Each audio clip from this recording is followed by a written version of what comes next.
Vocês querem saber 10 motivos para não vir para o Canadá? Então assiste o vídeo até o final. Tenho certeza que você vai gostar. Ou não. We're on a journey, looking back on the things that we've taken for granted, but feels Ei galera, Cris Yurko aqui, Greta aqui. No vídeo anterior a gente falou das 10 coisas positivas de morar aqui no Canadá e hoje a gente vai falar das 10 coisas negativas de morar aqui no Canadá. Tá pronto? Então vamos lá. Então galera, qual é a primeira coisa negativa? O primeiro ponto negativo que eu gostaria de compartilhar com vocês sobre o Canadá é emprego. Como assim sobre empregos? No vídeo anterior você falou que tem muito emprego, que pode vir, não tem problema. Tem muito emprego? Tem bastante emprego. Mas o grande problema é que se você não é uma pessoa bem qualificada, tem uma boa experiência e um nível de inglês ou francês bem elevado, então não adianta vir com um sonho de que aqui vai ter muito emprego, que você vai pegar uma vaga e vai ganhar bastante dinheiro, porque não é bem assim. Precisa se destacar diante dos candidatos que vão ter aqui, até porque eles chamam pessoas do mundo inteiro para morar aqui oferecendo essas vagas qualificadas. Então há de se esperar que seja uma vaga bastante concorrida. Então, se você larga tudo no Brasil e vem para cá sem esse plano de carreira profissional, por exemplo, você pode se decepcionar, porque os salários não são tão maravilhosos como a gente pensa que é, e se um canadense tem uma qualificação profissional boa e é igual à sua, então eles vão preferir esse canadense, né? Mas se você tem uma experiência canadense aqui, já tem referências de canadenses que pode falar sobre você, né, e dizer que você é um ótimo candidato para vaga, então aí você é um ótimo candidato para vaga. Se você não tem essas indicações profissionais aqui, mesmo que você tenha um nível de inglês bom, fica um pouco complicado de achar um emprego, né? Então assim, é bom se candidatar a empregos aí no Brasil, então já vim para cá com coisas certas. Empregos como dentista, todos na área de saúde, né, inclusive enfermeiras, são muito bem-vindos aqui. Então, se você faz essa aplicação aí no Brasil, certamente você vai passar nas etapas e vai chegar aqui. O que você tem que fazer é assistir o vídeo aqui que fala sobre como ser dentista no Canadá, como validar o diploma, e aí vocês aplicando direto no Brasil para uma vaga de emprego aqui, então vocês acabam ficando livres de todo esse tormento, de todo esse problema de conseguir um emprego na sua área e continuar uma carreira profissional em que você realmente sonha em ter. E o segundo ponto é o seguro do seu carro. Então você paga bastante caro para você ter um carro. Então você pode comprar um carro, como eu falei no vídeo anterior, barato. Você compra um carro barato. Mas o que é caro é você manter esse carro, porque o seguro do carro não é opcional, é obrigatório. No Brasil também você tem os seguros obrigatórios, que é o IPVA, o DPVAT, né? Que aí são esses programas, eu não sei se tem mais, que são obrigatórios no Brasil, você precisa pagar, mas não são assim tão caros como é aqui no Canadá. No Canadá, por exemplo, um carro simples, você paga uma média de $1.500. Isso é para Quebec e outras províncias, mas em Toronto e em Vancouver, por exemplo, o mínimo é de $2.100, $2.200. E dependendo se pode ir mais ou menos, se você tiver um histórico ruim de motorista. Se for identificado algum acidente, qualquer multa, qualquer outra coisa, então esse valor sempre dobra. E o mais curioso é que essas taxas, elas são bem superiores, por exemplo, ao comparado do nosso vizinho aqui, os Estados Unidos. Então, assim, é bem complicado. O ponto número 3 está relacionado à imensidão desse país, né? Para você atravessar o Canadá de uma ponta a outra, por exemplo, é 7.500 quilômetros. O Canadá é o maior segundo país do mundo, né? Ele só não é tão grande com relação à densidade demográfica. A densidade demográfica aqui é de 4 pessoas por quilômetros quadrados. Então, assim, é tudo espalhado. Fica um pouco mais difícil de se locomover. Dependendo do lugar que você vai morar, se você morar em Vancouver, em Toronto, talvez você nem precise de um carro, porque o sistema de transporte é muito bom. Mas se você mora em outro lugar, por exemplo, no meu caso, eu moro num bairro que não passa ônibus. É porque eu moro numa área de fazendas, né? O metrô não chega até aqui. Então, eu preciso ter um carro ou me deslocar até uma parada de ônibus. Embora eu tenha falado que o sistema de transporte público aqui é muito bom, mas ele está mais localizado nas grandes cidades, né? O quarto ponto, vamos falar de saúde. Pesquisas internacionais feitas sobre o sistema de saúde do Canadá já abordam que tempo de espera longos já é repetitivo há longas e longas datas, né? Há muito tempo atrás isso acontece e ele se permanece até hoje.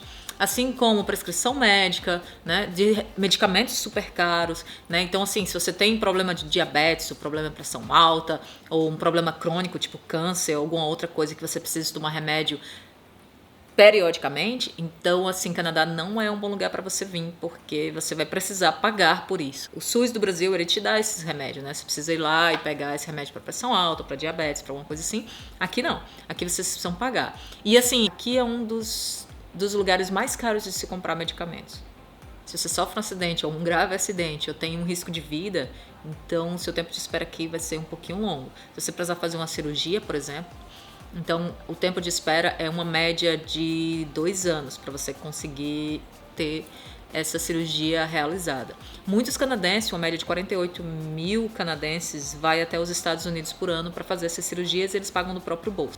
Os que não têm condições de ir, têm que esperar nessa fila durante 2 anos, ou pode acontecer menos ou pode acontecer mais, mas nunca inferior a 19 semanas, por exemplo. Então, os pontos que abrangem negativamente o sistema de saúde em todo o Canadá são: a taxa de mortalidade infantil é uma das mais altas dentro dos países desenvolvidos. A prevalência de pessoas com doenças crônicas, né? Na verdade, ela permanece muito tempo doente aqui. Longos tempos de espera, como eu já mencionei. Baixa disponibilidade de atendimento. Então, assim, acabou o expediente, não tem pessoa para te atender. E assim, o sistema não cobre tudo, né? Eu tenho esse vídeo aqui falando sobre minha experiência no sistema de saúde do Canadá. Eu recomendo que você assista se vocês quiserem vir para cá. Por se tratar de um tema gravidez, então ele acaba abrangendo em todo o Canadá. 5, e vamos para o ponto número 5. O número 5 eu vou falar sobre as taxas, que eu acho que não é também segredo para ninguém, que as taxas do Canadá são uma das mais altas do mundo, né? Não importa qual é o seu trabalho, vocês vão ter que pagar taxa. A infraestrutura, o sistema de saúde, tudo é pago, gente, né? Então, tudo é pago de uma forma indireta para o governo. Os canadenses, na verdade, em sua maioria, eles pensam que o sistema de saúde, por exemplo, é de graça, mas não é. Inclusive, é um dos mais caros desse quadro dos países mais desenvolvidos, né? Então, ele é um sistema super caro e ele ainda deixa um monte de problemas para trás que não foram resolvidos. Então, se você recebe uma média de $1.300, por exemplo, você já precisa fazer o seu imposto de renda. Você pode entrar no site do Canadá e fazer uma simulação, lá tem uma calculadora e você pode fazer uma simulação de quanto que você pagaria para ir. Então, é importante que vocês saibam, antes de mudar para o Canadá, que metade do seu salário vai ser com pagamento de impostos. E lembre-se que quando vocês vieram para o Canadá, vocês ainda continuarão pagando as taxas e impostos do país onde vocês saíram. Vocês ainda não se desvinculam totalmente, né? Então eu recomendo que vocês entrem no site do governo e façam a simulação. Então, se você passou pelas taxas e ainda continua respirando, então vamos lá que você está vivo ainda para chegar no mercado imobiliário. Tem muitas casas no valor de $1 milhão de dólares canadenses que, na minha opinião, não valem $200 canadenses, né? Olha só essa casa aqui. Parece um container. Né? Não tem condições. E o espaço que existe de área de jardim também não é o suficiente para justificar $1 milhão de dólares canadenses. Então, acho que se você tem bastante dinheiro e quer comprar casas aqui, então, seu dinheiro, suas decisões. Mas eu aconselho que antes de comprar qualquer casa aqui, dá uma olhadinha no mercado dos Estados Unidos, né? Comprar casa aqui é extremamente difícil, inclusive para os canadenses. Os preços são acima do que o rendimento desse investimento pode acompanhar. Para vocês terem ideia, Vancouver, aqui em British Columbia, é a segunda cidade menos acessível da América do Norte, perdendo apenas para São Francisco, nos Estados Unidos. O custo de vida aqui é tão alto que muitos canadenses viajam até os Estados Unidos para comprar roupas, móveis, até mesmo a gasolina, que aqui é um dos maiores produtores. Então, assim, venha com dinheiro no bolso e quer vir para cá. Todos esses exemplos que eu já passei para vocês, tá mais que comprovado que o custo de vida aqui não é barato. Eu tenho certeza que não é novidade para ninguém que o Canadá é frio. É muito frio. Então, o caba tem que ser o caba da peste para poder vir para cá, viu? O caba tem que ter coragem de vir morar aqui e encarar esse frio, porque é bem desconfortável. Então, imagina você ficar de 6 a 8 meses sem sentir o seu rosto, de tão frio que é. As coisas ficam congeladas, parece que você tem botox no seu rosto. É muito frio, gente. Então, assim, e de 2 a 3 meses com estradas perigosas, como eu já falei, né? o gelo no asfalto. São vários rituais, né? Botar planta para dentro no inverno, bota planta para fora no verão. Fora a quantidade de gelo, de neve que você tem que limpar na frente da sua casa, que você tem que limpar o seu carro para poder entrar. Se você escolhe uma província como Quebec, por exemplo, em Montreal, é bem frio lá, hein? É ordinariamente frio e assim, periodicamente frio. Então você vai ter que trabalhar bastante, tem que sempre ter suas ferramentas de encarar um frio, né? Tá nas tempestades loucas, né, que tem de tornado e tempestade de neve e de... Gente, é uma coisa assim bem assustadora se você não conhece essa parte da natureza. Esse é um dos motivos pelo qual o Canadá foi construído a poucas milhas de distância da fronteira dos Estados Unidos, para que eles tenham um acesso de fuga se tivesse algum tipo de problema maior. Então, nas províncias de Quebec, por exemplo, as temperaturas são geralmente negativas, abaixo de 30 graus Celsius. Então, assim, é bem frio lá. E o pior é que eles têm, corriqueiramente, uma média de 2 metros de altura de neve para eles limparem, né?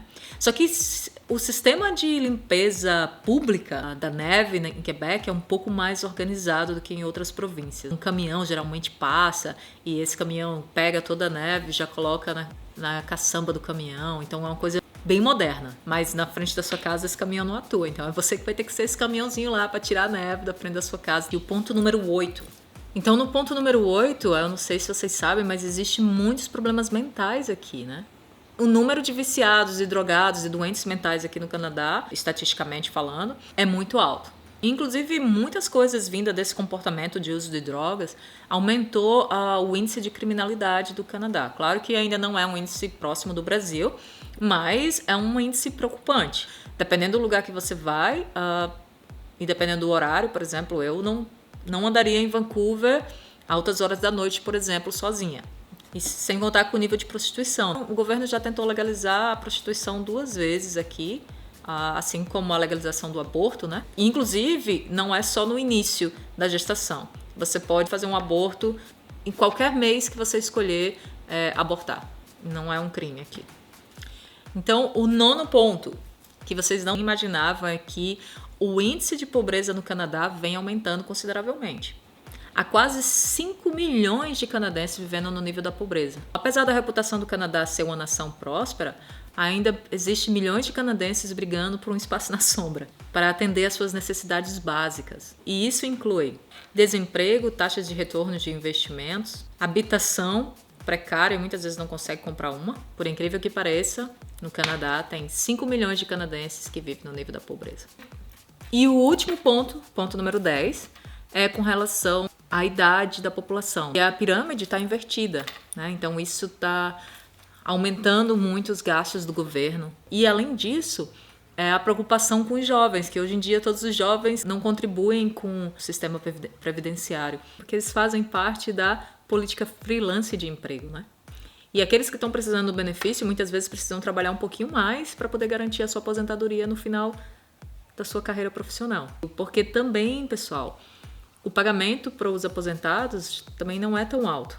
O valor mínimo é inferior a $740 e o valor máximo chega somente até $1.200.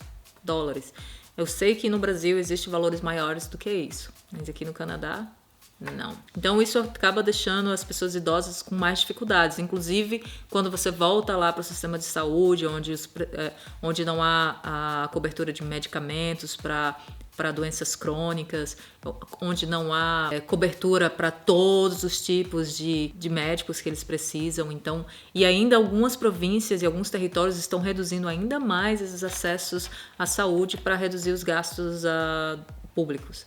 Então, assim, isso é um grande problema. Se você quiser vir morar aqui e quiser se aposentar aqui, coloca isso no papel para o seu planejamento também. Eu vou deixar também aqui na descrição do vídeo todos os sites que eu utilizei para poder fazer esse vídeo para vocês, tá bom? Então, até a próxima, gente. Muito obrigada por ter assistido o vídeo até o final.